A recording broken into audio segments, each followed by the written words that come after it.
Okay, now let's switch gears and contrast all of that with the history of the Bible. If the Quran story is one of control, the Bible story is really one of transparency. Yeah, it can look a little messy, but it is fundamentally an open book. And this is probably the biggest difference of all.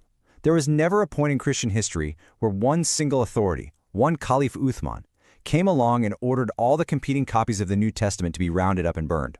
Those popular stories you hear about Emperor Constantine or the Council of Nicaea picking the books and getting rid of the rest, look, those are just myths. Historians will tell you that just didn't happen. So the two models for passing down the text could not be more different. The Quran's transmission was centralized, it was state-enforced, and it involved destroying rival copies, which erased that early diversity. On the other hand, the Bible's transmission was decentralized. It spread organically. With no single enforced text, all these different textual traditions were allowed to survive, which means the record of its diversity is right there for all of us to see. And that open process is exactly why we have thousands of Greek manuscripts today, plus countless early translations. The text just spread freely, and nobody was purging the record.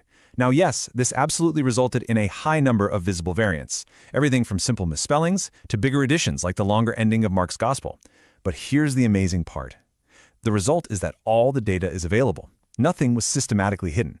And this visible, sometimes messy record is the very foundation of what we call textual criticism, which allows scholars to sift through all the evidence and get incredibly close to what the authors originally wrote.